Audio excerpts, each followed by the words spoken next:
Hello and welcome to another episode of the To Baldly Go podcast. And thank you for joining me on my mission to explore strange new worlds, to seek out new life and new civilizations, to baldly go where so many have gone before.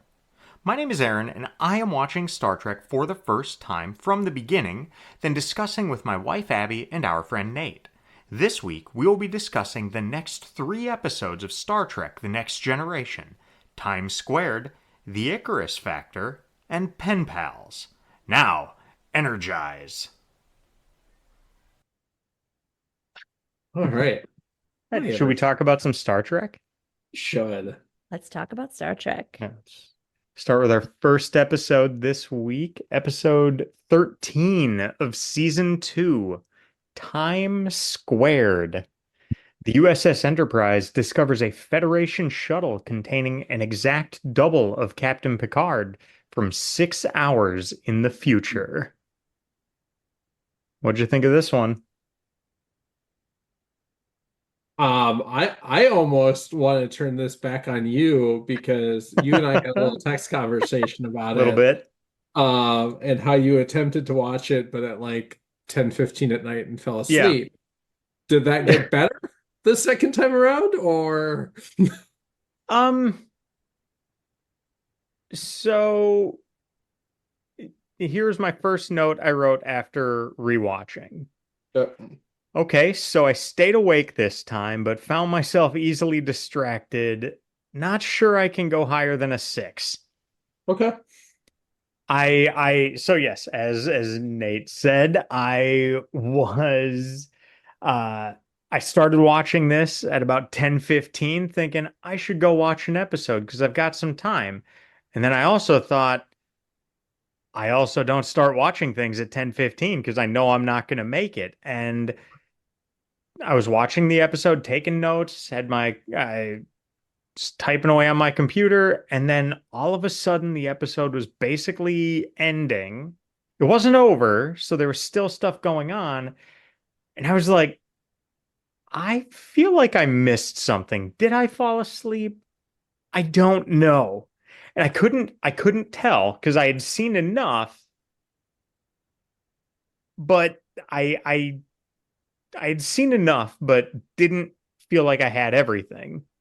And so I watched it again the next day or a couple days later and kind of was in the same boat. There were a few moments where I was just like, okay, I don't remember this at all.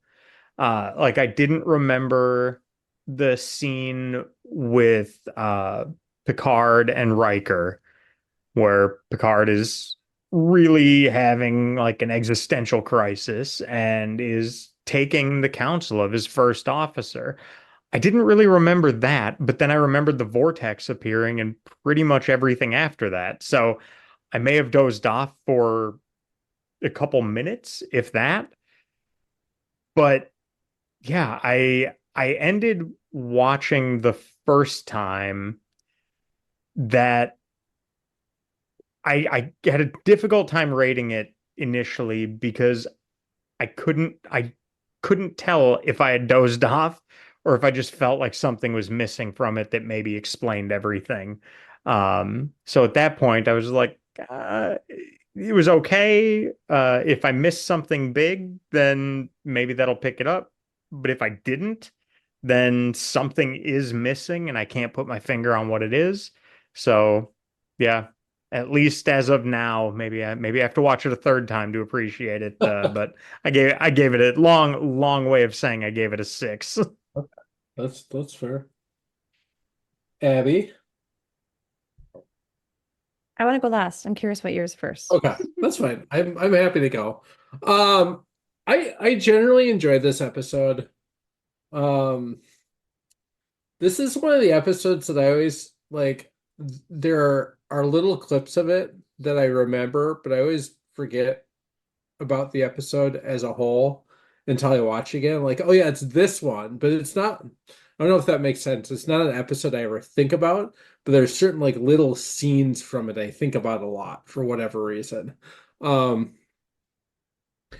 in like I said, in general, I enjoy this episode. I think the mystery of it all keeps it really interesting to me. And kind of the, how they're trying to unravel things, and there's definitely this kind of time bound aspect of it, because a lot of these, somebody goes back in time and you're, trying to figure out how to change it. You're talking about years in the future, right? They came back years, and now it's, you're trying to figure out, number one, all the events that happened leading up to it, but also what you can do in the intervening time to change it. In this And one, it's knowing that everything is going to have an answer in some capacity in 6 hours yeah, or like less. so it's very time bound, Hmm. right? Which doesn't leave them a lot of room to maneuver, to sit around and think about it, you know, to really strategize, Well, which I think is a lot of Picard's problems, right? Like he doesn't know, if he goes this direction because that's what his instincts tell him. But that's what his instincts tell him. Is that what he did before? yeah, Or should he go the other direction? But maybe he thought of that, and yeah. So, not knowing that you have to make a different decision, but not knowing what decision you made it was makes interesting for sure.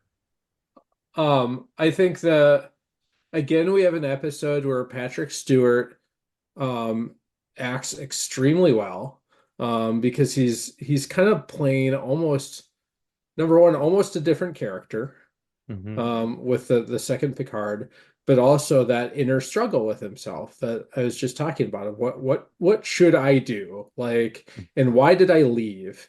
And all these different aspects. And I mean, clearly it's because he's Well, surrendered, right? yeah, I know that's what you're gonna say. the, But he the gave up first the the ship and he left. yep, the Uh, first the first note I wrote. So I had my notes from watching it the first time, then my summary notes basically saying like, did I fall asleep? But then the next one, I had some bullet point notes that I was doing, and the first one I had was I keep thinking about shit talking that Picard somehow surrendered the Enterprise again. And I remembered that I'd been thinking that the night before. I'm pretty sure I wrote that down somewhere in my notes. I can't find it at the moment, but I frequently will write down Aaron's gonna think he surrendered.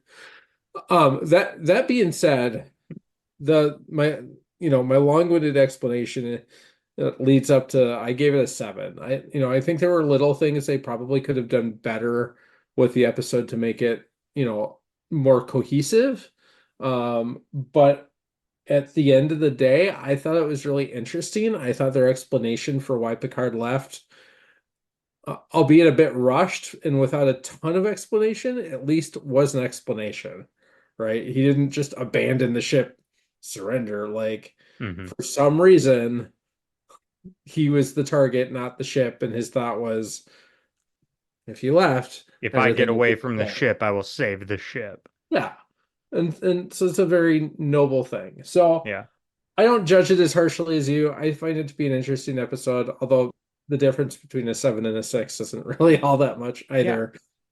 I there were parts of it that I thought were really interesting, and then it yeah, I found myself easily distracted when even when I was coming at it like, okay, I need to see what I missed. And even then I still picked up my phone and all of a sudden was a bit distracted from watching the episode, which is unfortunate and is on me, and I should maybe go back and rewatch it again.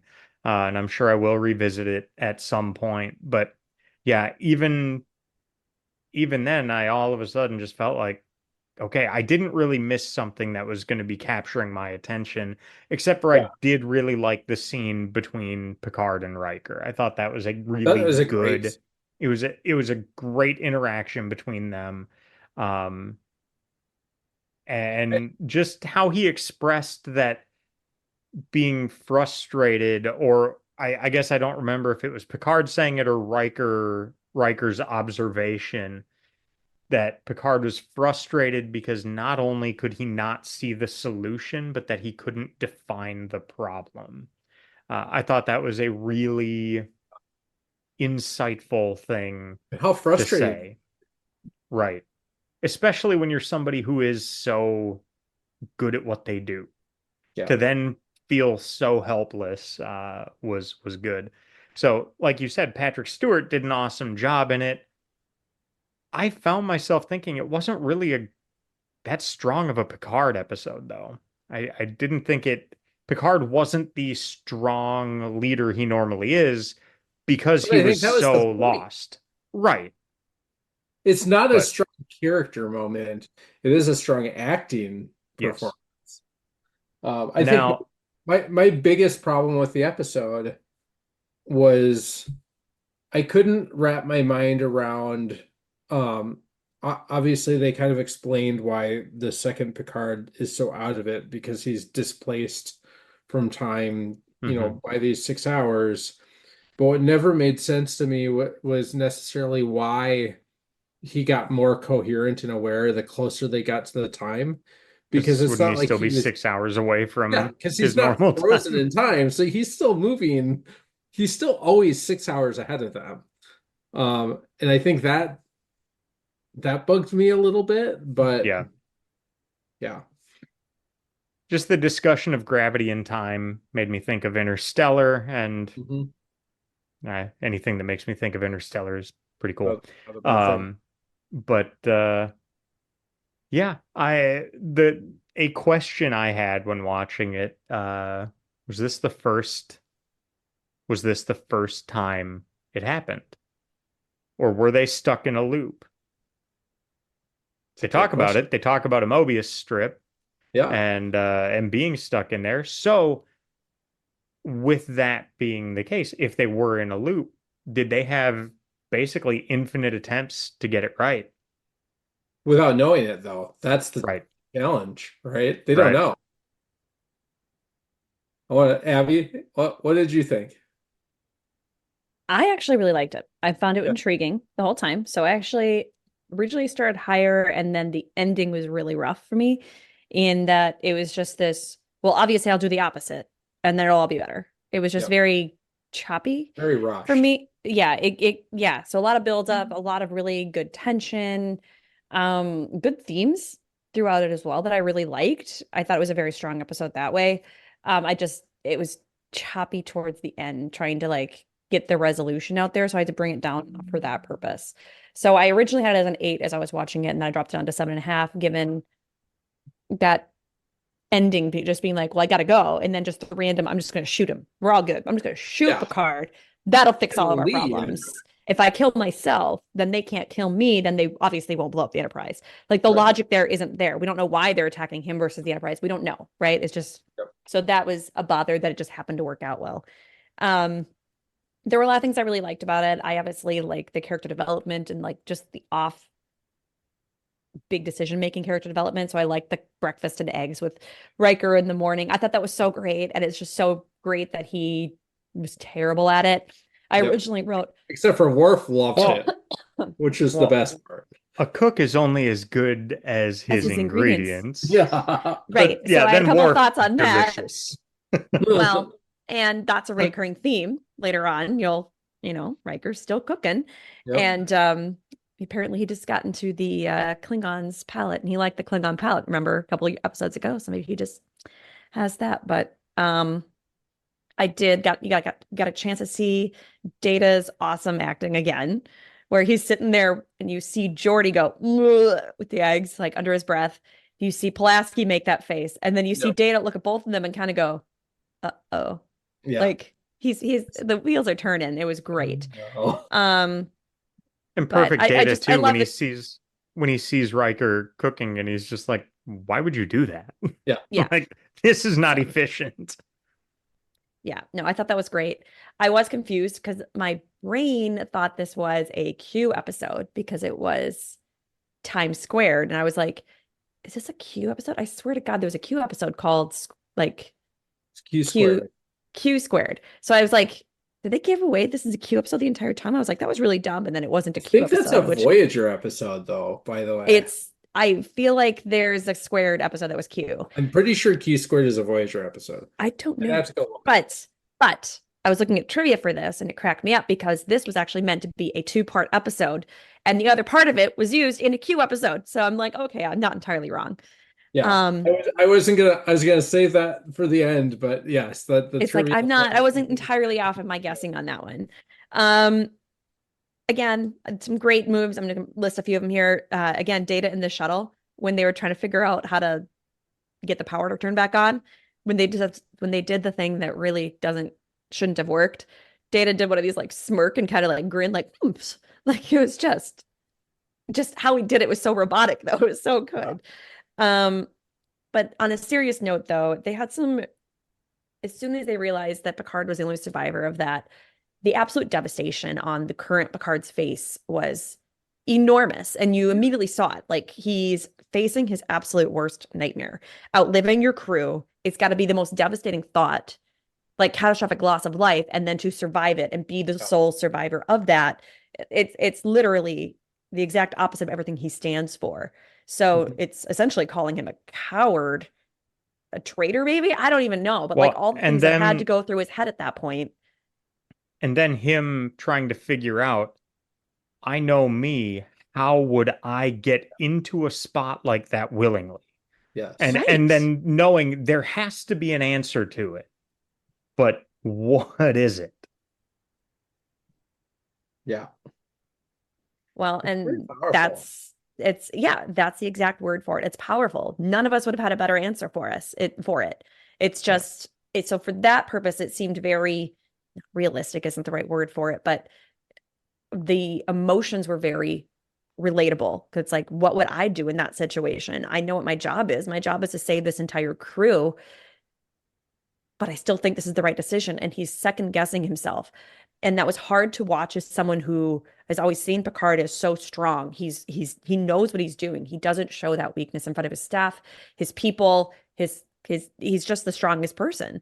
And so all of a sudden to be like, I don't know what the answer is, this or that, and to have your number one step up and be like, this is why you're second guessing.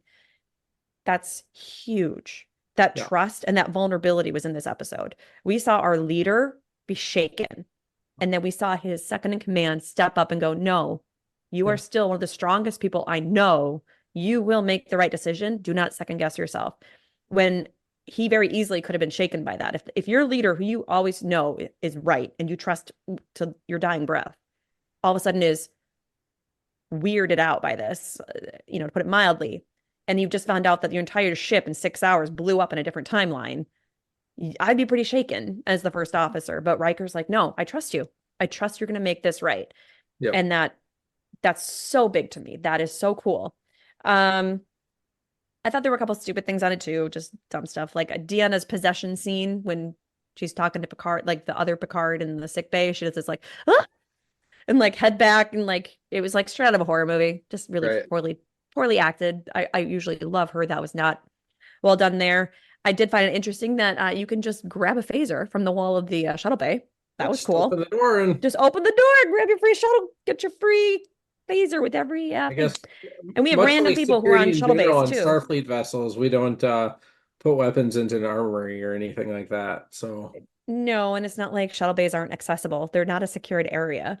Um, but I did a couple of thoughts. And what's your take on this? The final ending of this talks about, or Picard is talking about, it was his worst nightmare to meet his future self.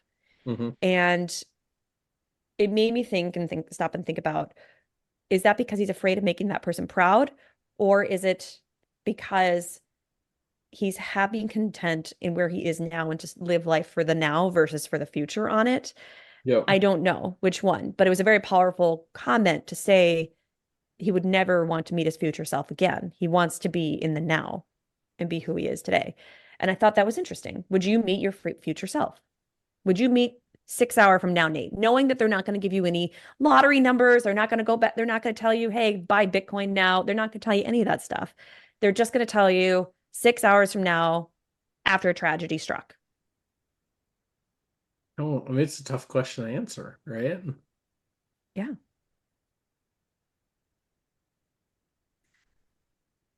I don't know if I have a good answer to that. Like, part of me wants to say, yeah, absolutely, and also part of me doesn't necessarily want to live with that burden too early. That's so you bear the risk. I'm a person where I like to have as many options as possible. So if I have the edge, I can use it. Hmm. So you'd have extra burden, but you'd also have potentially extra information. Like in this case, they were able to change the storyline with that information. But I don't think obviously in real life that is the normalcy of it. You don't usually you're not able to prevent the crisis. That's Well, the exception to the rule. So typically wanting to see your future self like that would be, is that narcissistic almost? I don't even know what the right word for it is.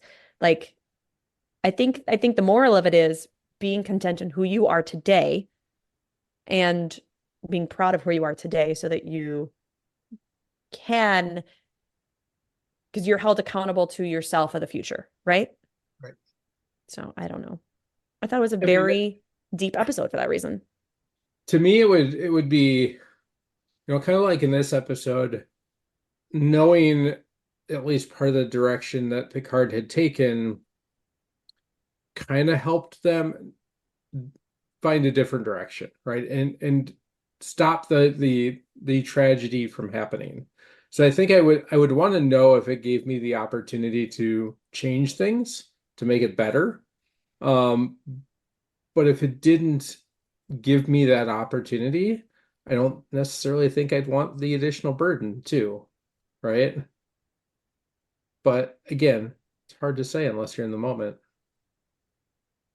I put the episode into ChatGPT just to see because I there were a couple themes going on and I was having a hard time placing them in my brain, like what the actual themes were on it.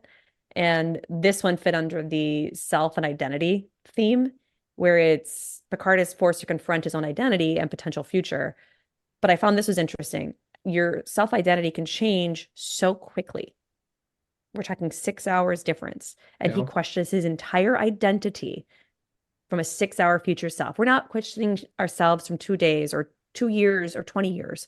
right. 6 hours from now, do you think fundamentally you can be a different person? I think most Most people of would us would say say no. no, Yeah, but he had to face of yes, maybe one decision will make you fundamentally, if you come up against the wrong scenario one time at the wrong place and time in history, make the you wrong. become a fundamentally different person than you were 6 hours ago.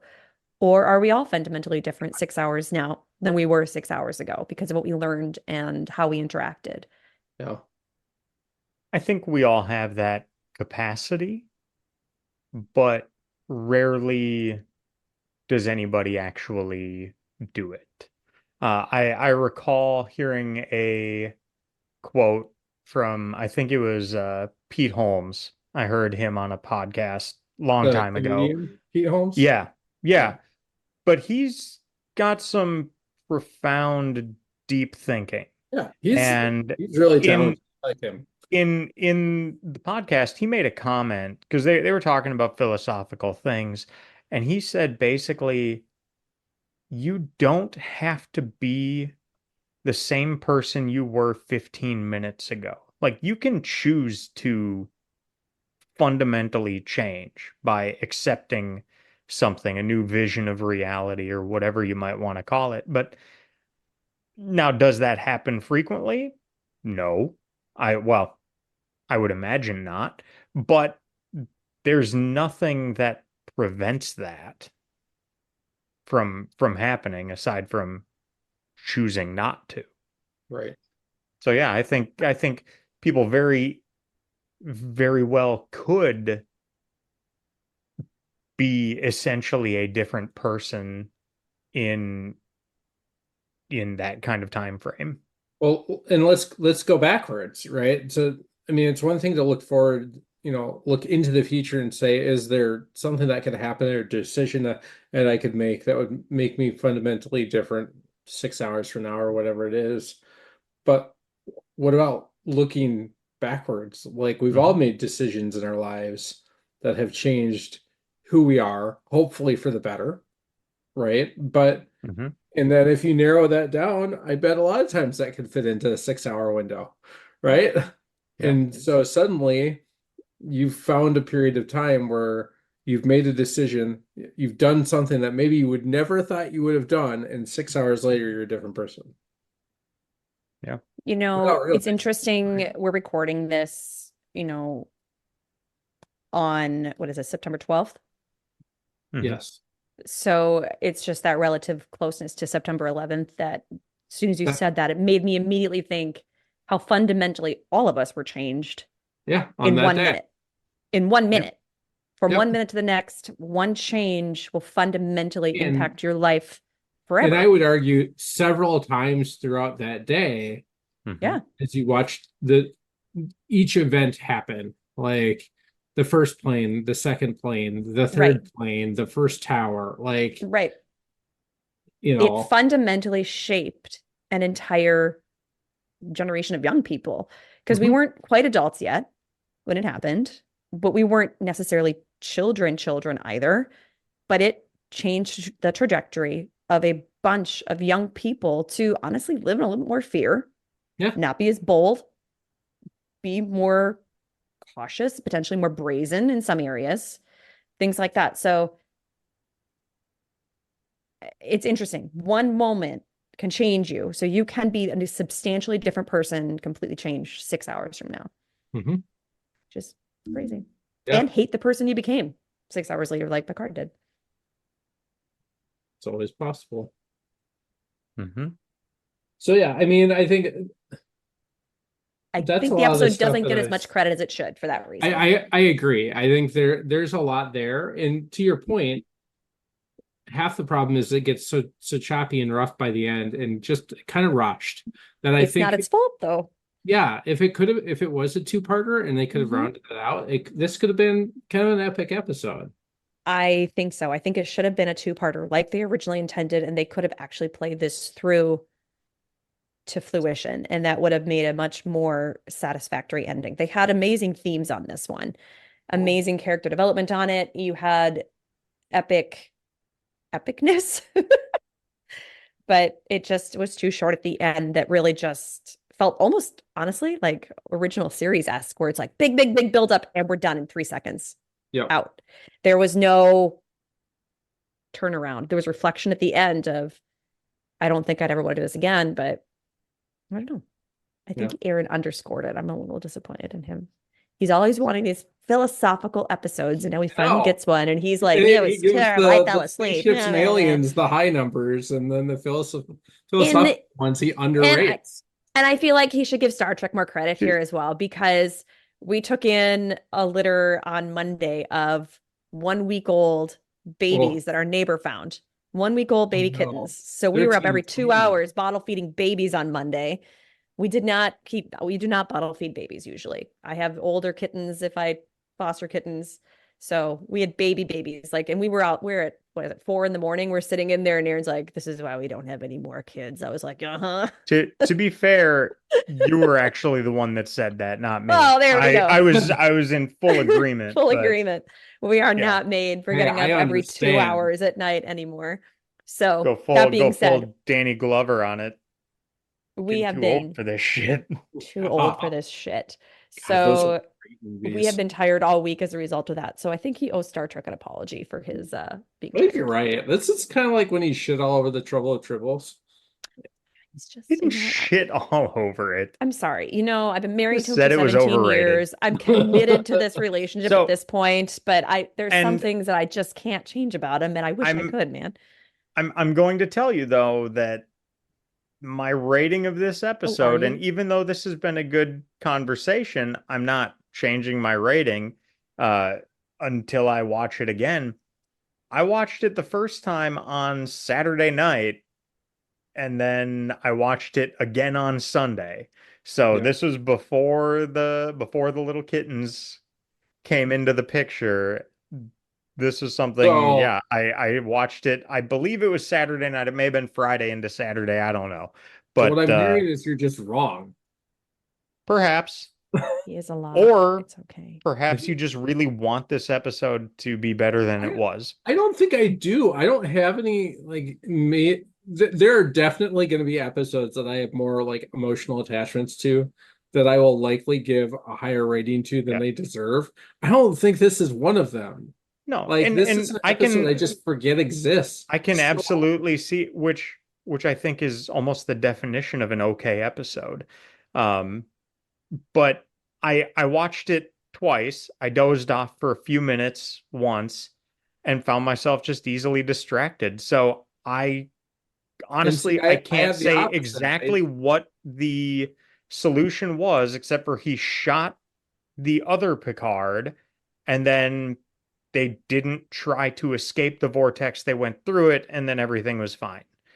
So that portion of it just didn't really do enough to captivate me with this episode. And I am willing to admit I very likely still just missed something with it. But on two attempts, one I couldn't stay awake, and the other I was easily distracted. So I will rewatch this one at some point, and hopefully I catch more and I think more highly of it. I didn't think it was a bad episode by any means. I just thought it was okay. And I think my major difference here is I didn't have problems paying attention or focusing or falling asleep, right? I watched it and it kept my attention the entire time. I thought it was intriguing. Yeah.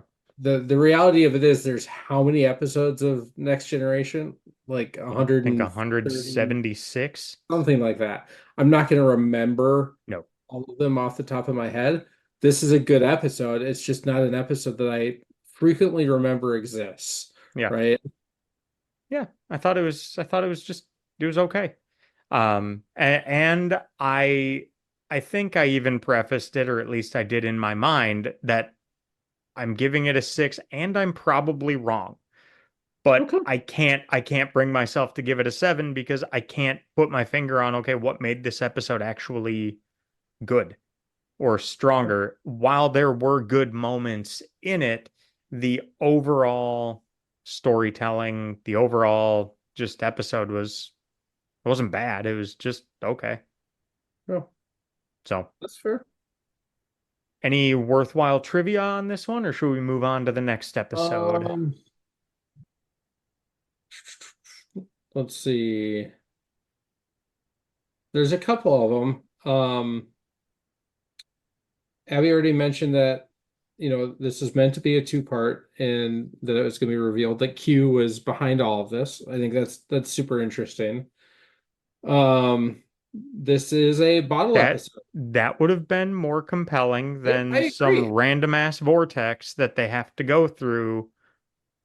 And yeah, that would have been much more compelling. So who knows? Like we've said so many times, this could be just a casualty of network television in the late 80s where they have Yep. set breaks, they have set limits on where and how they have to tell their story.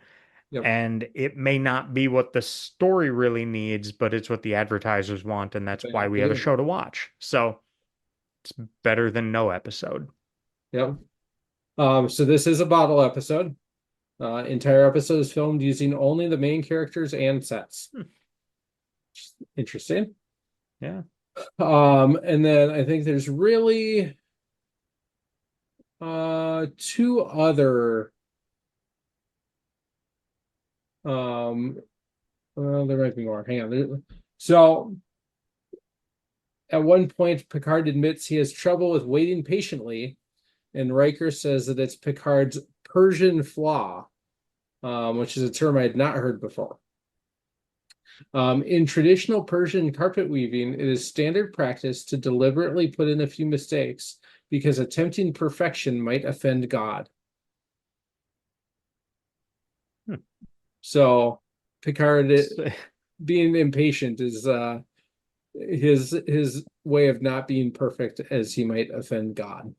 it's like Ron Swanson throwing a chair that he made because it was too perfect. It looked machine made. Yeah, which is a very Ron Swanson thing to Yeah.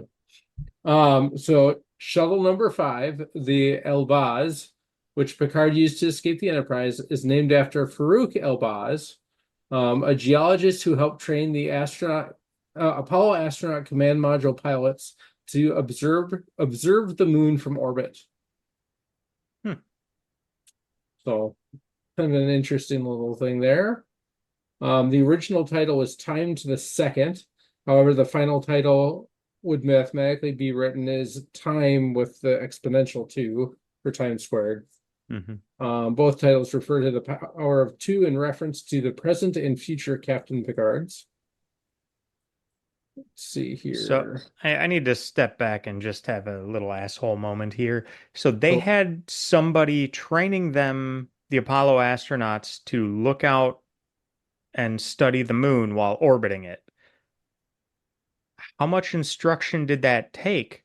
Look out this side, because that's where the moon is, versus look out the other side where there is no moon. I'm sure it was probably more complicated than that. I'm gonna guess. I don't know. I wasn't an Apollo astronaut. I'm going to agree with that assumption, but if it wasn't, yeah. And then did we really go to the moon? Nope, we're not doing that. We're not doing that today. Yeah. When Picard and Riker are theorizing how the Elbaz shuttle arrived to them from 6 hours in the future, slingshot time travel is mentioned. Did anyone catch that? I didn't catch all of the specifics, but they literally that's where said I did catch that they were talking about basically gravity in time.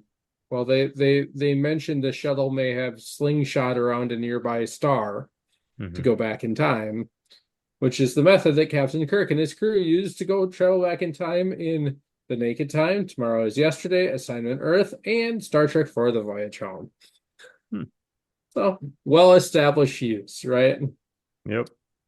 And then I think we know this already, but this is the last piece of trivia. While this is the first time the destruction of the Galaxy class USS Enterprise is witnessed, this is the second Galaxy class starship seen destroyed in the series. The sister ship of the Enterprise, the USS Yamato, was destroyed in Contagion, and also was quasi-destroyed in Where Silence Has Least, but it wasn't the actual ship. They don't reference that in the trivia, but it happened.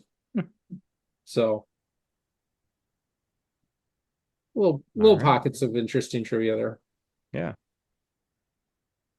So should we move on to our next episode?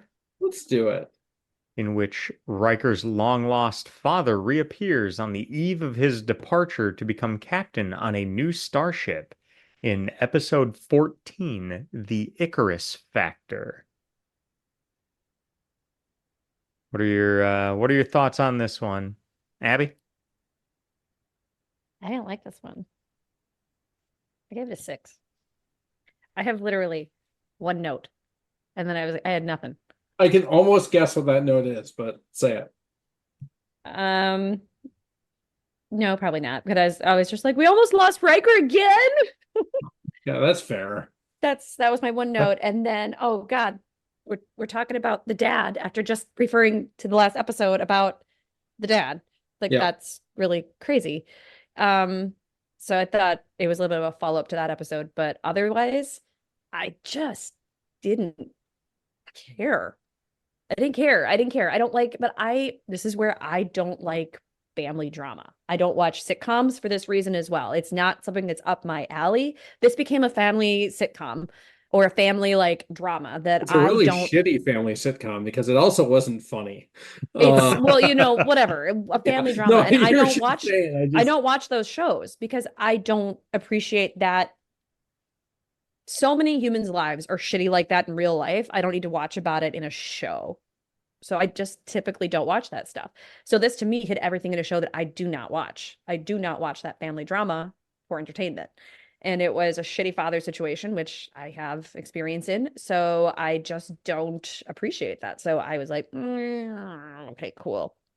And I also thought more than once it didn't make sense because when Riker first came to the Enterprise, they said he'd already been offered command. And he said no, he turned it down because he wanted to serve on the flagship.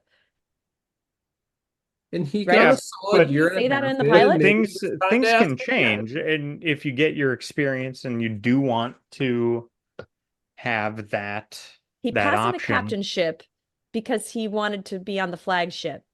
And then he almost takes a job working in Podunk Bunnyville, trying to do some research. It Is doesn't that the vibe. official Star Cluster name, Podunk Bunnyville? Podunk Bunnyville, because I just watched what do you call it? Zootopia with my kids. I love it. That movie is fantastic. Uh-huh.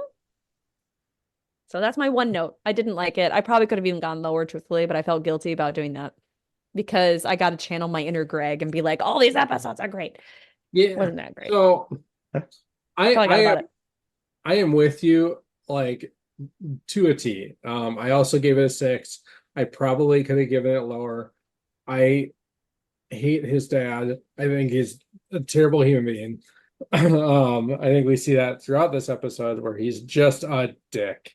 And then one of my notes is, my God, his dad is such an ass. And so for that always kind of puts me off on this episode, and I just don't like watching it.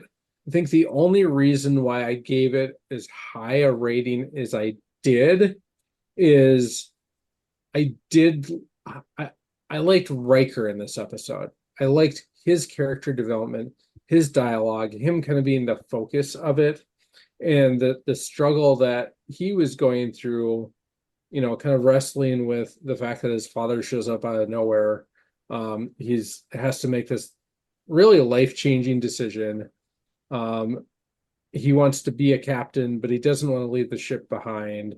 And so watching him kind of wrestle through that throughout the episode bolstered it up a little bit. Also, it's really easy to overlook the B plot of this with Worf and the anniversary of his ascension, and minus a couple really irritating parts in the beginning with Wesley. And I know I'm usually a Wesley fan that will stick up for him in most cases. He's just kind of obnoxious in this episode, in the beginning at least. That storyline was pretty cool too. So it loses 4 No. points because his dad's No, an ass. it doesn't. It doesn't. Because how old is Worf in this? I mean, in these, I would estimate his age around 28 to 30. Okay. The 15-year-old is not diving in to the 30-plus-year-old's personal life. I'm We were sorry. just coaching Wesley through puberty 3 episodes ago and his crush on a bear. And now Wesley's going to all of a sudden fix all the problems It was a for really cute bear, though. Let's be honest. So I just don't. Wesley keeps going in things he doesn't belong in. Remember what Troy says. That is known only to Klingons and certain resourceful young ensigns.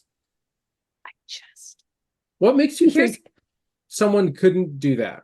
Because here's the thing. That's not the right response. He went to the wrong people. He's a bridge officer in all intents and purposes, right? As this nepotism at its finest. So instead of going and talking to, the counselor and being like, I don't think he's doing so hot today.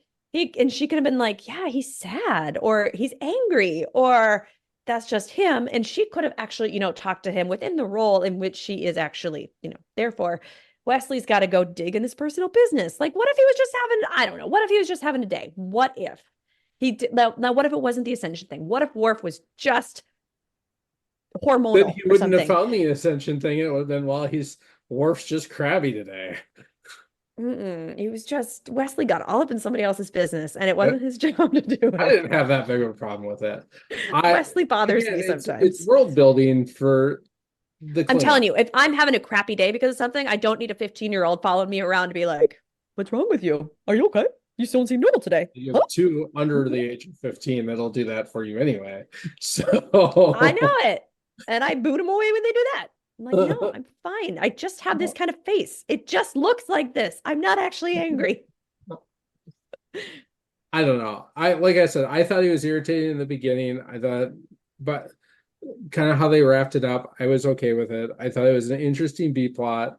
I thought Riker was great. I think everything else sucked. I'm going to give it a 6. That's my summary. Aaron's like, I gave it a 9.5. Yeah. Well, Your best episode yet. I gave it a 7. I thought it was good. He does It not was I fucking understand give Star up. Trek. I it do I was not. Nate, what are we doing I was wrong? one don't I gave know. 1 point higher than you. No. 1 But point. after you did 1 point lower, basically on the last one. Right. So That is between a these two two point episodes, discrepancy on these episodes. we have averaged collectively between these two episodes 6.5, and I think that would be a fair rating for both of No, them. I gave the other one a 7.5, Oh, didn't I? oh yeah. Yeah, Okay. she So did I'm Yeah. give us sorry. a Between all of us for You these just two said this was the episodes, same as that one. damn it. I thought it was an interesting episode because it was unlike anything we've actually seen in any Star Trek to this point. Because it's This not Star episode, Trek. this It was episode a was drama. entirely relationship and character centric. And I thought that was interesting. Uh it wasn't great, but it was an interesting approach. Wasn't It good. was focused Listen, solely on the if you want characters. all relationship based and not any plot based, go watch DS9.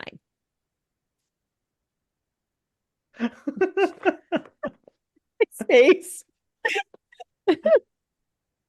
So Oh I'm God. I not didn't know saying it was eyebrows could great. say fuck you as easily as those. This is called I'm not taking the bait. He's blinking Morse code. F you. I'm Yeah. I'm not saying it was great, but But I thought it was interesting. It captivated me, captured my attention more than the last episode did, and I tried to watch that one twice. Um, I thought it was cool world building of the Klingon culture in the B story. I thought it was great character building for Riker. I thought that was all interesting, seeing some of that background, and yeah, his dad being a colossal asshole. And there were weird things in it, like whatever the hell that Ambo Jitsu match was with figured that you'd like weird that. headgear. Um, it was odd and seemed really out of place for the rest of the episode that Well, had like no action to it whatsoever. But I thought it was an interesting way of exploring the characters in a different way than we have any other time. Most of the time it's been the characters are faced with some threat and they need to neutralize it or overcome it. And how are they going to react in these times of stress? And this was an entirely different approach to that. Um, it had a lot of things that generally don't work in the episodes, but this time somehow I felt did. Because so often when they have basically completely unrelated A and B stories in a plot, they just don't work. But these A and B stories I thought were basically the same. I mean, they were both yeah, very parallel. character they were character driven stories, even though a small subset of the characters were part of Worf and a small subset were part of Riker's story.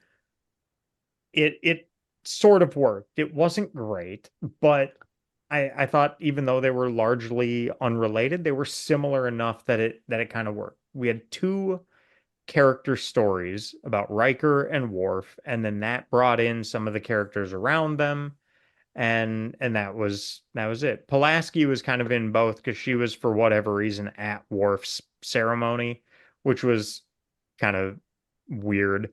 But I don't know. I just thought it was an interesting way to approach the characters. Now, should they do another episode like this? I don't think so. It's kind of one of those one-time deals where, okay, you can do this, but get back to the stuff that we like, more so after this. Um, so yeah, I thought generally for what they were doing, it was pretty well executed. There weren't a whole lot of bad things. It was strictly a let's flesh out these characters some. And I thought that in that sense, it was not an unpleasant episode to watch. Um, Probably very forgettable. I would imagine it's not one that anyone ever thinks of, probably as like, hey, here's a top 10 or top 50 episode you should watch. I doubt that. Maybe But bottom 50. but I didn't think it was awful. I mean, this was some of the biggest like Klingon cultural world building we've seen. Yeah, And I thought that was interesting. I I thought that don't was have a background of seeing the rest of the series and multiple series to have all of that background. So to me, it's like, oh, cool. They're exploring this. Where to you guys, it's like, we already know all this shit. Let's move on. And so maybe I see it differently from that. But yeah, it was very character heavy. There was a lot of drama in it. And yeah, if you don't like the drama, then you'll think this but episode sucks. I think it was, I don't know, poorly structured drama in many cases. Like, I don't know, the whole Anbo Jitsu thing,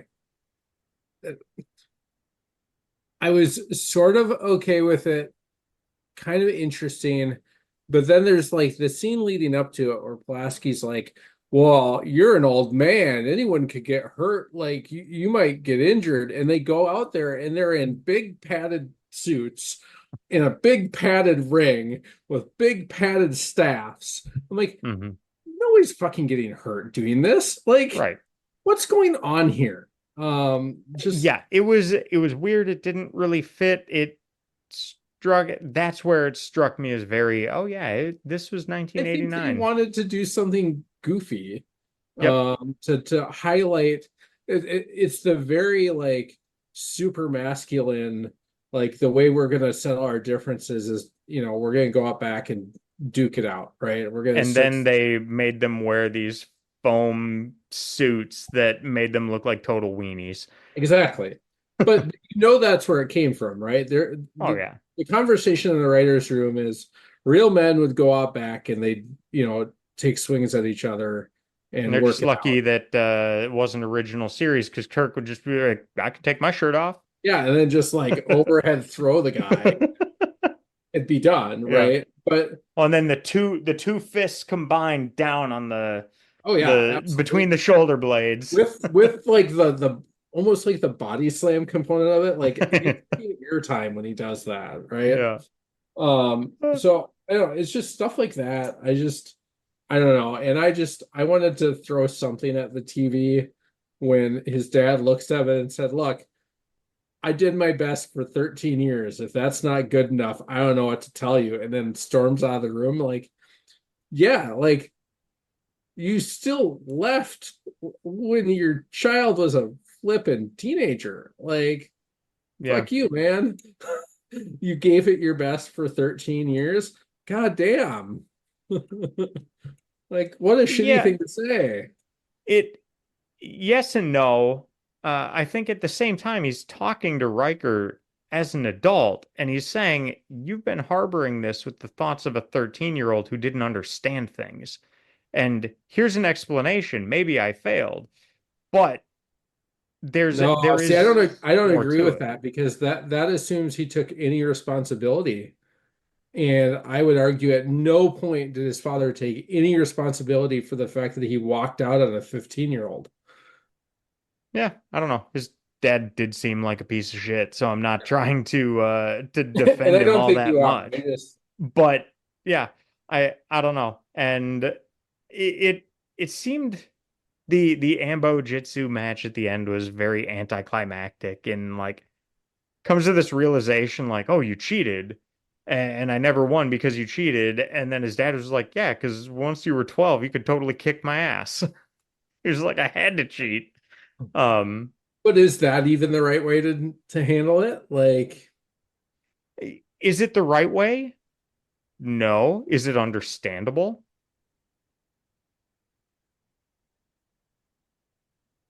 I think there are better ways. That's not what I asked. Can you understand somebody getting to that point? If they are in a spot like that and then are like, okay, Sure. I've got nothing else I can do here, Sure, if you're letting ego get in the way of everything. which a lot of people do. Sure. And Kyle Riker especially, right? Which is Yeah. another reason why he's just an asshole and a terrible father. Like I said, I'm not trying to say like, can you justify what he did, but can you understand what he did from his Sure. I perspective? do I believe Sure. that that's how parents do things in this world? Absolutely. Yeah. Does it make it right? So, It does not. no, not saying that it does. But yeah, I So don't know. I thought it was just an interesting episode because it was so different than anything else we've seen. I thought it was a compelling approach to let's just focus on the characters here versus let's have some action, let's have some thread of the week. Let's do something different, which I'd be curious to see how it was received back then. yeah. And I can fully appreciate why somebody might not like it. And maybe it was just that on that particular day, I was open to that kind of story. I could have seen this on another day and just be like, this is the dumbest It, episode I've seen. And and I could that's see that happening. But at least when I watched it, I was kind of like, all right, I'm on board. This was good for 45 minutes. Did I want 46 minutes of it? No. I actually probably could have used about 41 minutes of it and yeah. just scrap the Just whole cut that Ambo whole Jitsu thing match at out. the end because that was kind of dumb. But yeah. Along with that though, I don't know if I missed it, but I don't quite follow the title reference. I don't so I was gonna bring I this up so either. I I did don't I at all. Like okay. I So understand the story of Icarus, but I haven't right. figured out how it fits into this episode. I think I figured it out a little bit because I wrote my notes of like I don't understand the title because it didn't seem to have anything to do with that.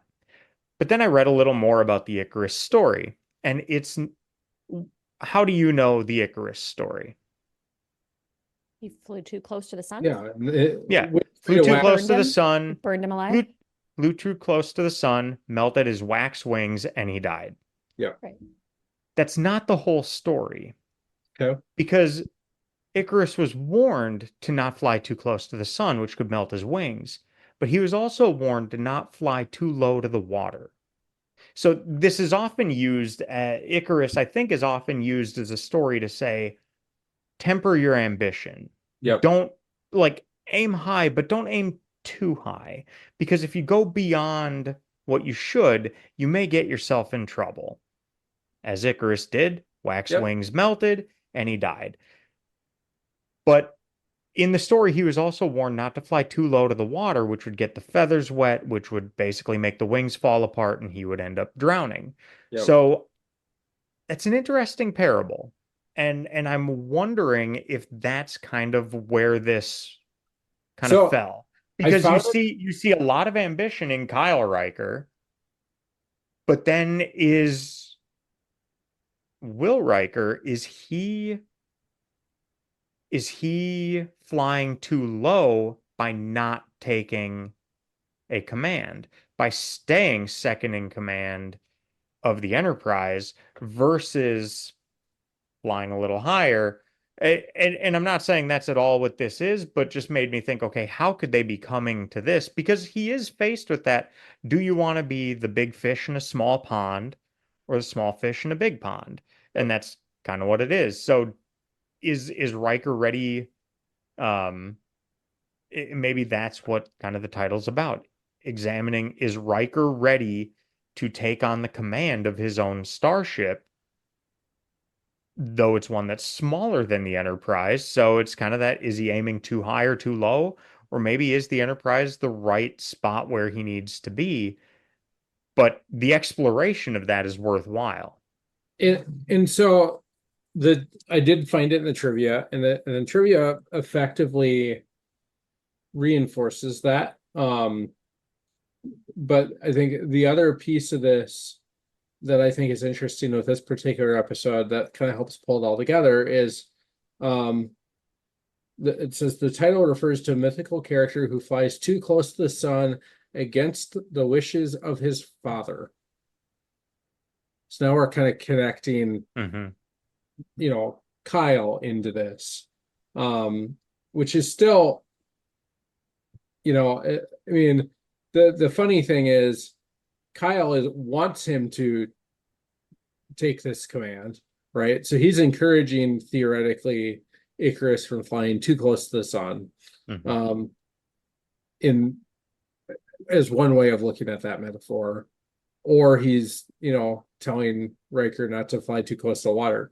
You could kind of interpret it either way, right? Yeah. The trivia on the site doesn't directly reference the second half of that, but I would also hazard a guess that most people don't know the second half of that. I didn't know it until I looked it up, and I was like, well, that's an interesting addition to that, because it's always looked at as temper your ambition and don't go too crazy, and don't fly too high, don't fly too close to the sun. But the flip side of that makes for a different interpretation of certain things. Because not only is it saying don't get too big, but also like don't aim too low. Yeah. Because if you do, that might kill you too. I'm trying to find. Yeah, I mean, they don't actually reference what it is, but basically it's a really tiny ship. And it's a really old ship.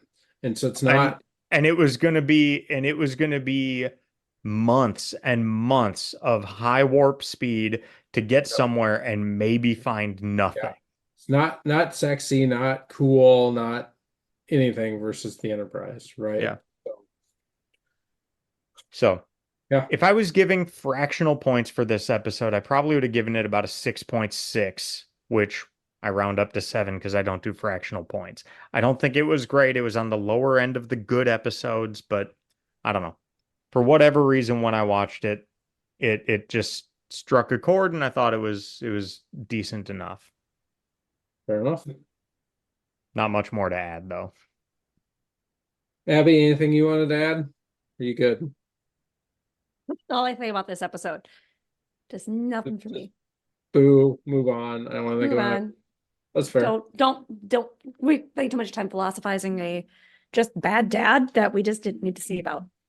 Riker's a grown-ass adult. We don't really care about his childhood at this point. He's doing just fine. He's healed from whatever trauma dad gave him. We don't need to talk about it now. Clearly. But I don't see the point of it, but that's me. Yeah. Sure.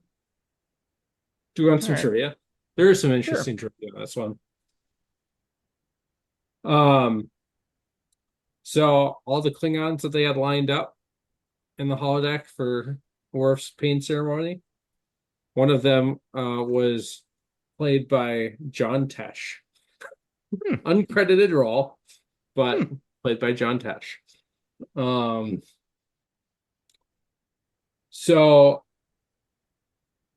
it says, as all the Klingon costumes were being used for the concurrently shot Star Trek V, Final Frontier, which we're going to watch in a few weeks, most of the Klingons are actually wearing boots from the old Planet of the Apes TV series. That's what they had. Before the Anbo Jitsu match, the Rikers say, and I'm going to butcher this because I don't speak Japanese, Yoroshiku Onagai Shimasu, which has various meanings, including roughly please and thank you, depending on the context. In this context, it means something like, please treat me well, or I look forward to working with you, and is used in the martial arts as a formal way of showing respect to your opponent. Mitchell Ryan, who played Kyle Riker, was originally a top studio choice to play Captain Picard. So try to think of him sitting in the captain's seat next to Riker. No. He's not playing Riker's dad, but yeah. Right. Let's see.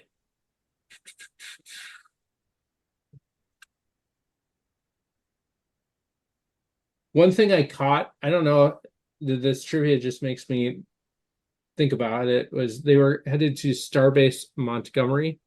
Made me wonder if maybe it was named after Scotty, Montgomery Scott. I had not thought that. I don't But know. now, Could be. Never know. yeah.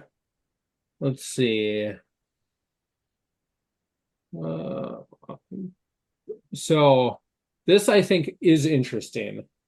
And as much as we didn't like the fighting scene, they put a little bit of thought into this, which I think is kind of interesting.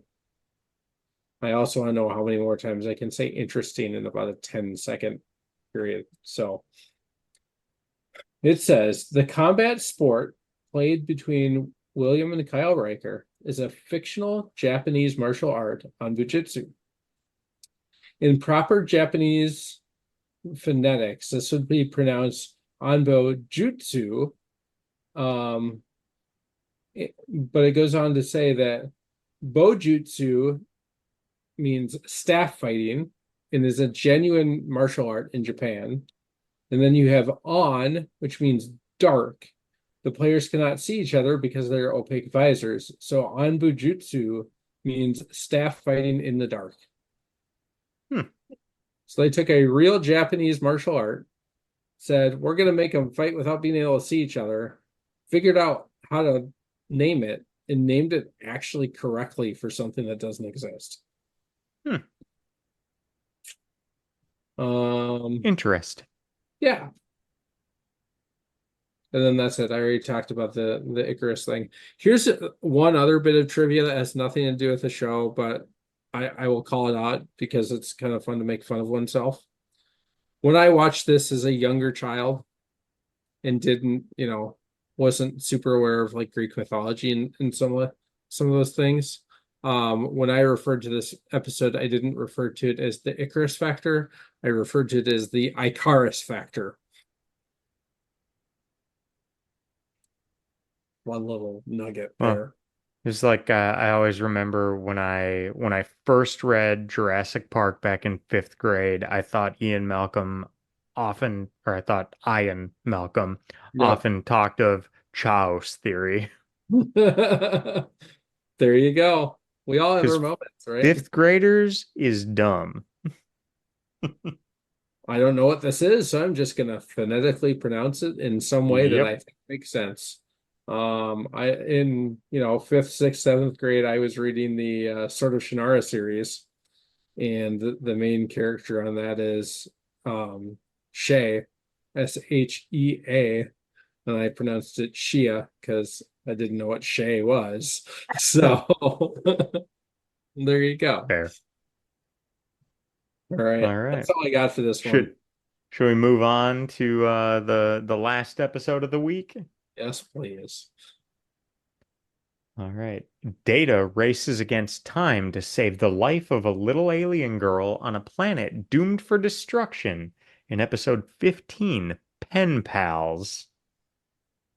All right, Nate, I think you're first to give your rating on this one.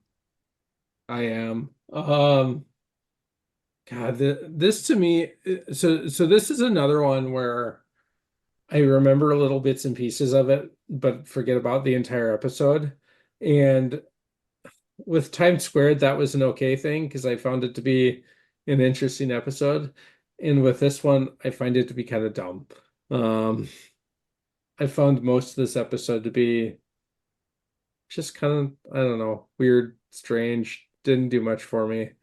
I ended up giving it a 6. So, not that much lower than Times Squared, but just it's an interesting exploration of the Prime Directive, and that's about it. Abby? I went a little bit higher. I think I went 7. Because there were bigger takeaways, there were some interesting plot twists with Data and the Prime Directive piece of it. And I like data-centric episodes typically.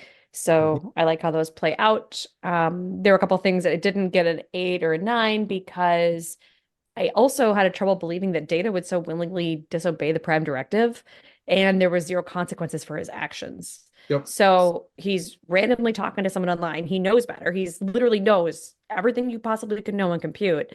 And at the end, Picard tells him, no apologies needed. We needed a reminder anyways. It's like, you violated the literal Prime, like greatest directive.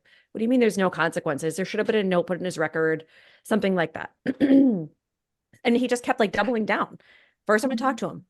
Now I want you to save him. Now I'm going to go down there.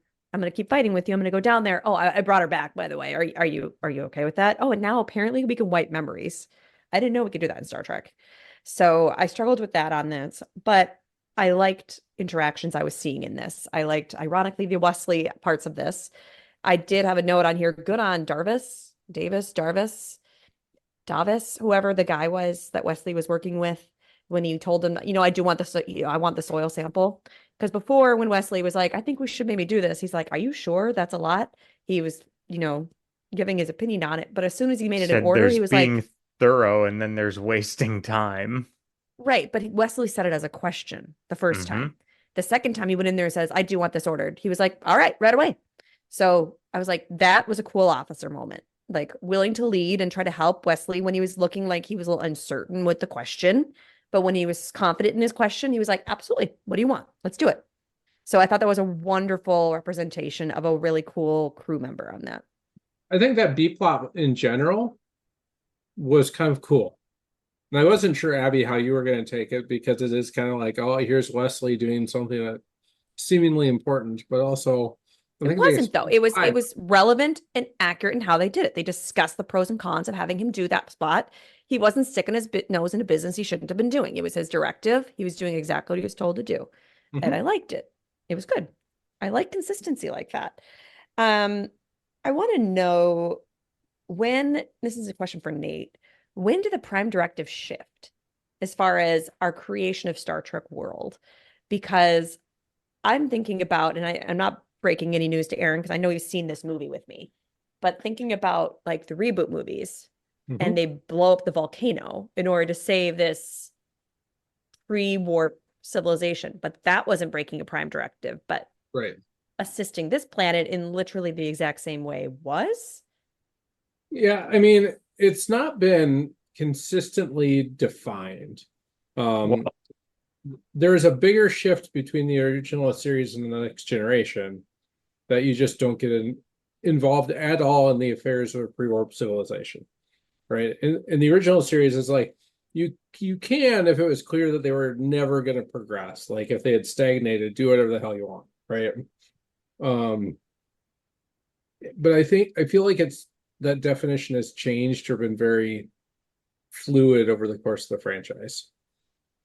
Well, then in that sense too, the reboot movies were Kirk. And maybe that fits with what we saw from Kirk. I mean, But a different they had, I don't know, right? Well, and the Prime Directive wasn't as established then. That's fair. right, or at So least in the original series, they hadn't established it so much. And we talked about it so many times through the original series where they would go there and just be like, well, we're not supposed to do this, but then they'd fuck a bunch of shit up and then just be like, and now you're gonna die. Bye. Yeah. And just leave. So I mean that was kind of their MO. One of my moral kind of things that I wrestle with the Prime Directive, and this episode's a good example of it, is how do you define interference? I think interacting with whatever her name was, obviously bringing her up to the ship, that's interference. But is it, you start getting into shades of gray when you talk about, is fixing their planets so they don't all die interference? Maybe they were never meant to get beyond where they were, or What if you can do it without them knowing? Yeah, Is because that they that did a it without factor? them knowing, right? Effectively, from their perspective, things magically got better. Yeah. Maybe they saw some bright lights in the sky as the torpedoes, came down to the surface, but beyond that, they had no idea. They wiped Sarjenka's memory. She had no idea what happened, other than she's left with the singing rock, which also, I get the meaning behind it, but also like, how is that not a continued violation of the Prime Directive? Where did this magical singing rock come from? And that was one of the last notes I wrote down, like Data left the Singing Stone. Presumably, that's a pretty massive violation of the Prime Directive. Yeah, you don't leave anything behind. But so if Picard were to find out about that, what should he do? How should he handle Data? Because if you have an android that can and will deliberately disregard orders, that is truly dangerous I mean, he's to clearly not. the crew and the ship. So he's not three laws compliant, is what I'm hearing. I don't think he disobeyed. Are we talking about Will disobeying orders? The No, Data captain? leaving the No, singing Data stone. leaving the Singing Stone with the girl at the end. Oh, yeah, that was terrible. Yeah. I mean, probably seemed really cute to do it, but like, are they gonna take this whole singing stone apart and now all of a sudden they have this big advancement somehow? It's just, but quote, Or does no it change apologies like needed. suddenly their world gets better and she's got this thing that comes out of nowhere. Is this some, sign from a deity? Yeah, and it changes the whole course of like their society, right? I mean, little things like that can happen, right? Yeah. So I'm with you. I think data's data's behavior is problematical. I don't think we've used that word in a while, but I don't necessarily object with the idea of fixing the planet so everyone survives if they don't know how or why or where that came from, right? Yeah. But shades of gray. I don't know. Absolutely. A takeaway I had from this is that there are exceptions to rules. Mhm. But before you can break the rules, it's like thinking about if you're learning proper basic strategy for blackjack or basic strategy for poker, like opening hands, things like that. Before you can break those rules, you need a profound understanding and respect for them. So you are deliberately doing something Absolutely. for a reason. What I found troubling in this, probably the most troubling, was Pulaski, I think. Yep. But the appeal was to emotion. It wasn't to a reason to violate the Prime Directive. It was they literally appealed to emotion. For sure. Even And Data, it's who is like, emotionless, right. was being So I think that's that was I'm not going to say that was a weak point of the episode because I don't think it was. I think the discussion they had about the Prime Directive and the discussions they had surrounding all of that, I thought was one a great scene. I thought it was really well put together, well done. Great discussion of it and hitting the philosophical points and asking the questions of like why is this here? And Picard kind of took that approach of like, I understand this, and here are the things that we have to consider. And if we're going to break this rule, you better give me a damn good reason to break it. And it better be more than, but my feelings, Mhm. you know? And unfortunately, I don't think too many of them who were on the feelings side of things gave much reason more than, yeah, but the feels. Yeah, And I for think sure. that almost did a disservice to what they did because there were plenty of reasons it seemed for them to do that.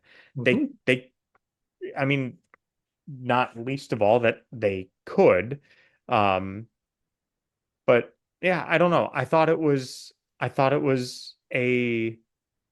was a very compelling episode. Good discussion of those things. It was a philosophical episode, I thought, which was interesting then that Data was the one who said that it was not a subject for philosophical debate. They are a people. Isn't But that the whole point of isn't philosophical isn't the debate? point of philosophy to think through those difficult decisions And how and to they come up impact? with some sort of plan for how you're going to behave before those scenarios come up? Yeah. So it's like yeah, but you can't realistically have that conversation and say, well, these are people, so we need to make this decision, and it doesn't matter the philosophy because they have to look at what the ramifications are of what they do Yep. or don't do. And they have to do that calculus. And sometimes they have to do it very quickly. But I don't know. I thought it was a great this was a great Picard episode because he was able to sit there and say yes and no to the things they were discussing and give counterpoints Hmm. and say, you may not want to hear this, but these are the things that must be considered. This is here for a reason. Yep. And yeah, I don't know. I gave the episode a 7. I thought it was a good episode. I thought it was yeah, just a very I thought it was a good philosophical discussion. There was depth to the episode and tackling a difficult thing that doesn't have a clean answer, which we so often want a clean answer. We can discuss things with nuance and all of that, but we don't like scenarios where it's just like, yeah, it could have gone either way and been justified. Now we like the one where they save a little kid, but they went into that not knowing if that was just some transmission. They didn't know that it was a little kid. Yeah, they They had no didn't idea. know what they were going into. And then Data really, for as good of a Picard episode as this was not a strong Data episode. Not saying that the acting and all of that, but for the character of Data, I thought this was a very bad episode because he was being very undata Very, and very emotional.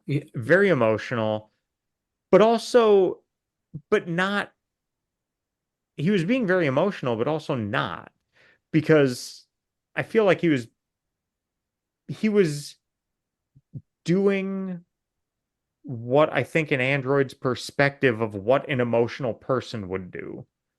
Yeah, so So emulating it. yeah, that's the right word, emulating. Um, but yeah, I don't know. I So think the episode ended much stronger than it started because at the start it was really kind of disjointed. I even wrote down that 15 minutes in, it seemed like it was really a split A-B plot episode where there was the Prime Directive stuff and there was the Wesley stuff. And like, how did these tie together? And then fast forward a few minutes, it's like, oh, that's how they tie together. Because he found the solution, how they could save the planet and all that. Yeah, I don't know. I thought there were a lot of good things in this episode. Um, yeah, so here's where I just, you know, I kind of end up, especially when I look at the 3 episodes as a whole that we watched. I believe this episode is better than the Icarus Factor. I think it's a better I agree. episode. I agree. I don't believe it's better than Times Squared. To me, Times Squared was a better episode. Now the challenge is I gave one a 6 and one a 7, and I have also not given fractional points. So I kind of have to decide, what is it closer to? Yeah. Is it closer to Times Squared? Is it closer to the Icarus Factor? I felt it was closer to the Icarus Factor, which is why I put it as a 6. I just, by the end of it, in a lot of ways, didn't care anymore. Yeah. So there were cool parts, don't get me wrong, like in cool dialogue, and Picard being Picard is always awesome, but that can't be like the only thing that holds an episode together. No, and I don't think that was the only thing. I thought just the fact that they even tackled a conversation and had it in such a way that they really captured all sides of the discussion. Um, I did like when Data found Picard in the holodeck and he was basically telling Picard like, "Hey, somebody reached out. We need to do this." And then I liked how Picard said, "Their society is aware that there's interstellar life." Data, no, sir. And Picard just said, "Oops." I thought that was Yeah, pretty good. Where he was that like, was. I did laugh at that really hard. "You Um, you done messed up, yeah, Data." and that is, I mean, in a fun way, that's a very un-Picard thing to say, right? You would never expect him to go, "Whoops," like he just. Right. um, I did. I mean, as But I'm looking through my notes again, I did sort of. I don't know. I like Wesley leading a team. I'm going to pivot back to the B plot for a second. The comment that Riker makes about personality conflicts are irrelevant. Um, as someone who's been a people leader for a lot of years, that bugged the hell out of me. Um, because that is decidedly a untrue statement. Um, maybe in a military organization, they're less relevant. I don't think they're ever completely irrelevant. And with Starfleet not being a military organization, like, I don't know.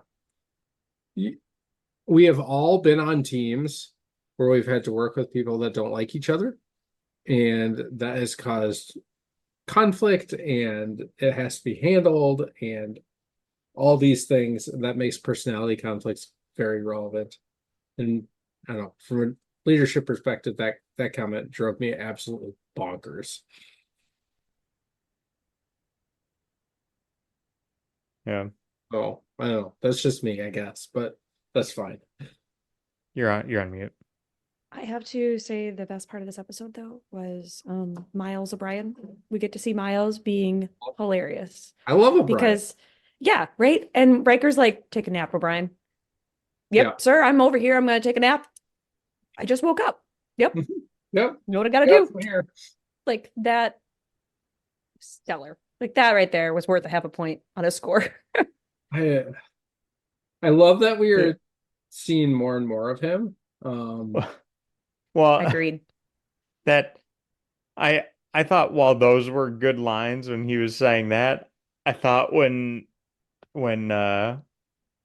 Data walked out or was when Data came back on the transporter and he was like, "Oh, there's gonna be hell to pay." Yeah. He was like, "Yeah, I'm over here dozing off," and then he was like, "Oh shit." Where's Commander Riker? On the bridge. Where are you going? To the bridge. And you're gonna take that? Yeah, it was just Miles is great. Brian Like is as a B character, he is a great B character that we're getting really attached to already. uh-huh. Which is so different than like I know we contrast to Kirk's Enterprise a lot, but contrast to Kirk's Enterprise where half the time Kirk just ran the transporter instead of Yeah. the transporter sheep, or we didn't know where they were. They were out to lunch half the time. Or Scotty. Or they died. They got shot a lot. So But a lot of times it was just Scotty rolling in to run the yeah. transporter. I mean it's right next door. Mhm. Smaller ship, right? Yeah, right. And I think you can make the argument that, a lot of time has gone past and maybe the transporters were more hazardous to use back on Kirk's Enterprise. So you wanted the chief engineer as much as possible doing that because they had the most skills, and now the technology is better and safer and yada yada yada. So you can have more of a dedicated person, and it doesn't have to be Geordi doing that, right? Mm-hmm. But I will never not love O'Brien. It's a fantastic character. Going from nameless ensign to, in the pilot episode to actual So good. So good. yeah. And everyone knows him. Yep. Take a nap, O'Brien. Yes, sir. I could go over here. Take a nap. And he doesn't even question it. Like, No. I think Just most he of rolls us, with if He knows we his walked place. in and said just take a nap, we'd be like, what? And he's like, nope, got He's it. no, Cool. it's not. He doesn't know his place. He's a team player, and he's like, "Yep, I can play along with this." Mhm. Yep. Yeah, he knows his place, and his place right there is to run the transporter, but also get out of the way when certain people say certain things. Mm-hmm.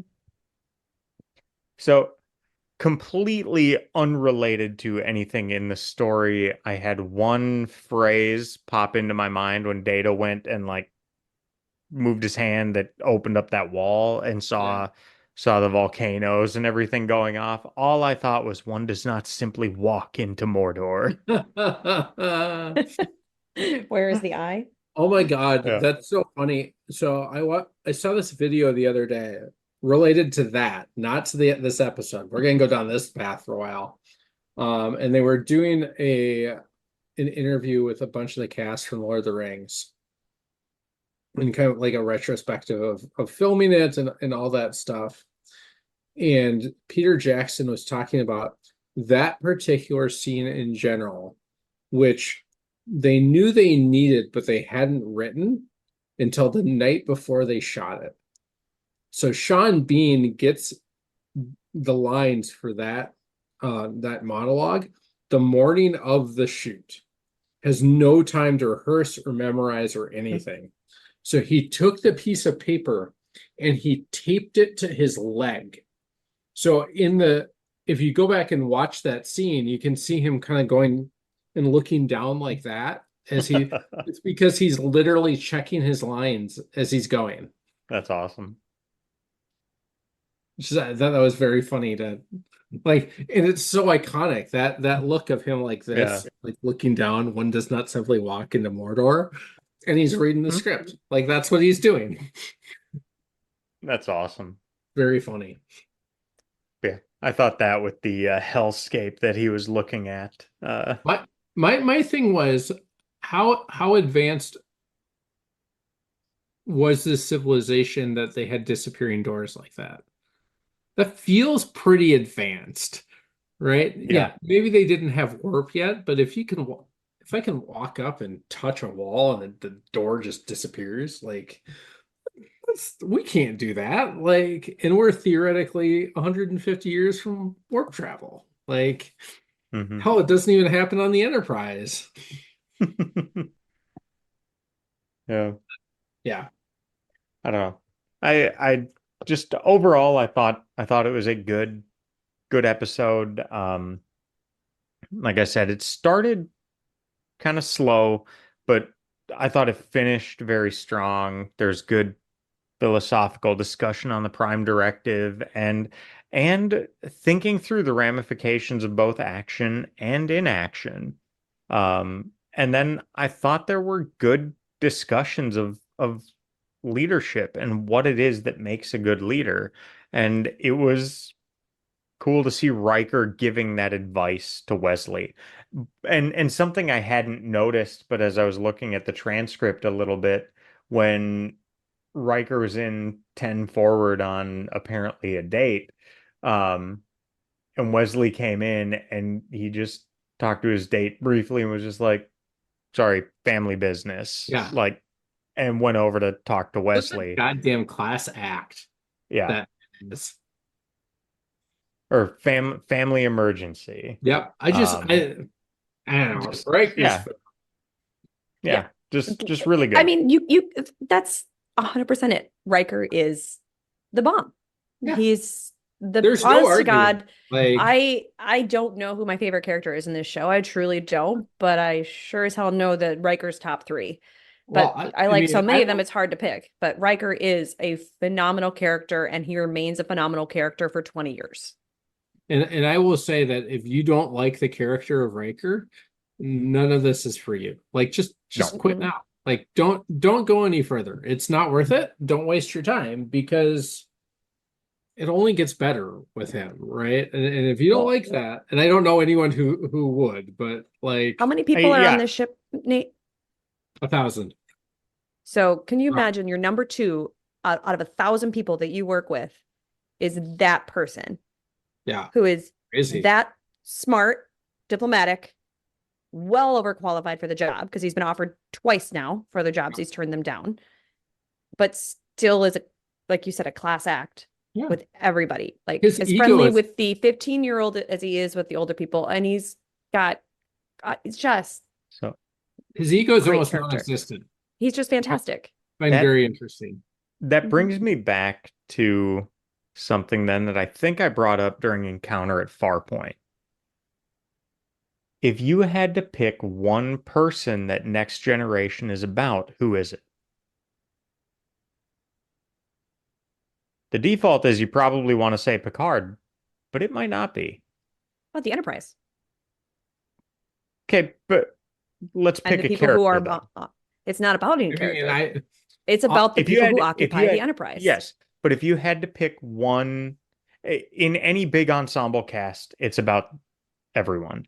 But if you had to pick one character that the series is about or focused on more than any other, I think there'd be a fine argument to say that it's about Riker. yeah, but just because I want to disagree with you, I'm gonna say I would pick Data. I was gonna say it's very Um, much about Data too. I think, Yeah. and I haven't done the math and the analysis, but I think we get far more Data centric episodes than we do Riker or Picard centric episodes. Yeah. Be And that may interesting to be actually go I'm back and I'm figure just that saying out, but I'm just saying I remember having that thought watching Encounter at Farpoint yep. and saying like the way it was shot, the way things were, it was just like this show is about him. It's not about Picard. Picard is there and is a formidable Well, factor character in the show, but if it's about it, and I know that it's about more than just one character, but if you had to say pick between those two, who is this show about? I think there's a compelling argument there that it's about Riker. I mean, it's kind of like um similar thing with the West Wing, right? When that show came out, it was supposed to be about the staff who work in the White House. It was not supposed to be about the president. Now Mhm. the challenge was Martin Sheen was so good at what he did that it kind of became about him too. Hmm. But he was supposed to be a reoccurring guest star, not in every episode. Hmm. Um, and so maybe that was a thought here too. Yeah. Well, I don't know that, you're going to have the captain, but it's not necessarily going to be about him the way it was about Kirk, right? Yeah. Yeah. That's I think a little of what I'm getting at. Well, and the other example like that I think of is kind of my opinion on the show Community, if you've Mhm. ever watched that. Only a handful. Um, yeah. I mean, if you watch it superficially, it seems like it's about Jeff, Yeah. Joel McHale's character. I think if you watch it a little deeper, that show is about Abed. But yeah. Yeah. So it's like at a superficial level, if you look at Star Trek The Next Generation, you're gonna think, oh yeah, it's about the captain, so it's about Picard. It's about the ship. It's about that. But there's a lot where I think there's a lot of it that's more Riker than anyone, or at least a lot of episodes that are. Yes, there are a lot of data centric episodes that we've seen, and those are all pretty good too. But I don't know. At this point with what I've seen, and I've seen a lot less than you guys, um, I would argue at least between Riker and Picard, the show is more about Riker than it is I Picard. think we should keep that discussion going at various points throughout the series. Hmm. I think it's an interesting thing to ponder. Yeah. And yes, I will qualify that with it's about the ship, it's about the crew, it's the It is big an ensemble. ensemble, I understand but what you're driving towards, but it's not it you but if don't I'm I gonna don't think measure anybody it, watches it and thinks, really this show is about Geordi. yeah, So there is a line of I think demarcation and it's somewhere between Picard, Riker, and Data. But yeah. because I mean, just like the original series had Kirk, Spock, and Bones. Um, but so yeah, I think those three are paramount over the rest, but the rest are still much bigger than the second tier of characters were in the original series. Definitely. And they execute it really well here. Hmm. Um, so yeah, I thought yeah, generally this week's episodes were okay to good. Not a bad stretch of them, but also three episodes that I could see rewatching years down the road and just being like, "Oh yeah, that one." But having given it zero thought after today. Sure. So, All right, for some trivia. yeah. Yeah. There's only two of them worth talking about, which should also tell you something about this episode. Uh, so this is the first episode where Picard actually drinks Earl Grey tea. I know we talked about this last week. He'd previously ordered a cup of Earl Grey from the replicator in Contagion, but because of a computer malfunction, he instead received a small potted plant. This episode, he gets his tea. The other one is this episode marks a notable shift in Pulaski's attitude towards Data. Previously, she had regarded him as a complex machine that merely simulates human feelings. Now she is among Data's staunchest defenders during the conference in Picard's quarters, arguing the validity of Data's concerns when Worf dismisses them. My, how the tables have turned. Hmm. Those two Yeah. this season have been a great pair. Like, it's fun to watch the two of them together. Yeah. So that's all I got. All right. So next next time we'll be watching the next three: Q Who, Samaritan Snare, and Up the Long Ladder. And then after that, we've got a brief break from Next Generation to watch Star Trek V. Is that The Undiscovered Country? That's the final frontier. Oh, Final Frontier? Yep. Okay. Fine. Undiscovered Country is the last one? It's 6, yeah. 6? Yeah. Okay. So yeah, we've got three more, then another movie, and then well, it looks like 1, 4. yeah, we've got 4 more episodes of season 2.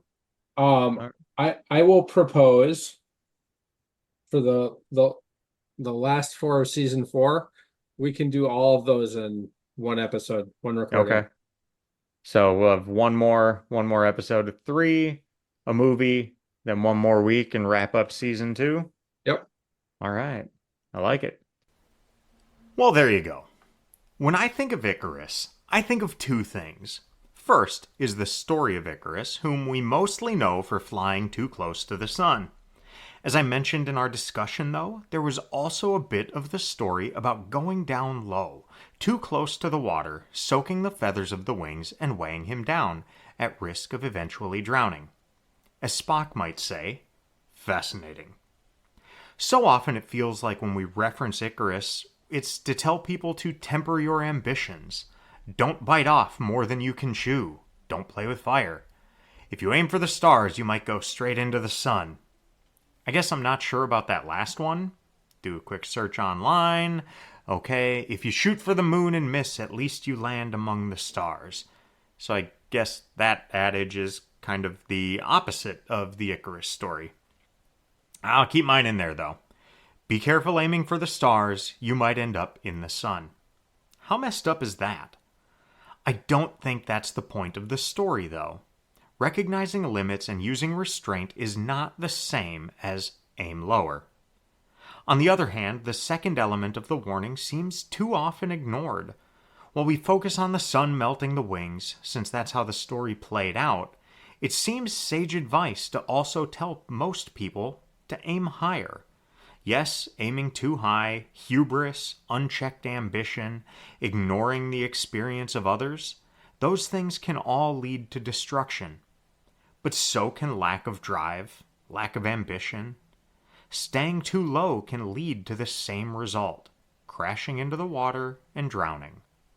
So, aim higher, but know your limits. That's my takeaway. Now, I did say I think of 2 things. The other thing I think of is the old documentary on Netflix called, shocker, Icarus. It is the story of an amateur biker who participates in the amateur version of the Tour de France and decides to work with a doctor to develop a steroid regimen to help his performance and document the results.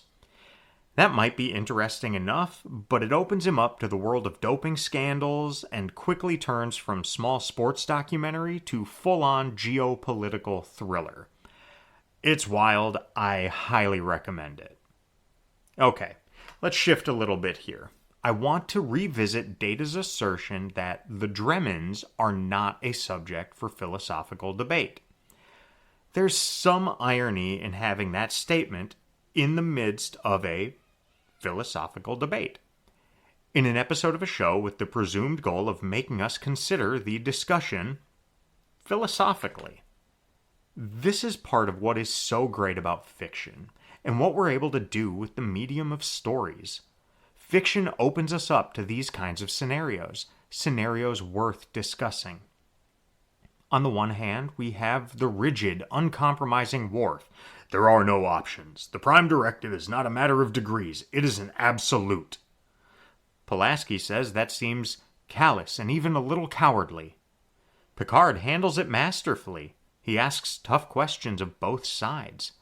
What if it was an epidemic instead of a geological problem?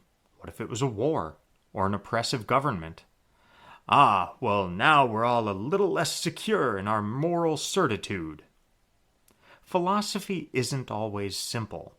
It's easy to say things rote and rigid like Worf. It's also easy to appeal to emotion as justification for certain actions, like Pulaski, Geordi, and Data. But an objective of philosophy is to think through those scenarios, to prepare for their eventuality before we find ourselves in those moments. Maybe that's what the Prime Directive was, or will be, an outcome of a philosophical debate. Did Data and the others think about the second or third order effects of their decisions? I don't know. Will we ever find out what happened in the future with the people of Drema 4? I don't know that either. I don't know of anyone who calls out this scene as a reason they love Star Trek. I haven't even heard anyone talk about this episode, as far as I know. But this stuff, those conversations by the characters, the explorations in the show, this stuff is why I think Star Trek has endured. They're tackling important, meaningful things. How do we act if we are capable of helping somebody, even if the rules say we ought not interfere? Or was Pen Pals an instance of the assertion that one life is a tragedy, a million is a statistic? Was the dilemma different because of Data dealing with Sarjenka directly? Would the story have been different if it was just some random world with no direct contact, but still facing a geological calamity? The beauty of it is that we don't know, and I think that is, in part, because there may be no answer. In short, it is cause for philosophical debate, regardless of Data's assertion otherwise. Okay, that was a lot, and I think that's a good place to call it for this week. If you're watching along with us, next time we will discuss the next 3 episodes of Star Trek The Next Generation Season 2, Q Who, Samaritan Snare, and Up the Long Ladder. As always, I want to thank you for spending your time listening to our conversations about Star Trek. If you enjoy what we're doing, please do us a favor and share with a friend. Also, leave us a rating and a review on your favorite podcast app. You can find us on X at BaldlyGoPodcast, To Baldly Go Podcast on Facebook, and to baldlygopodcast.com. You can also find me at aaronemery.net. Nate and I have another podcast, The InLap, in which we discuss the current Formula One season. Listen to The InLap in your favorite podcast app. For Abby and Nate, this is Aaron reminding you to never give up, never surrender. How much instruction did that take? Look out this side, because that's where the moon is, versus look out the other side where there is no moon.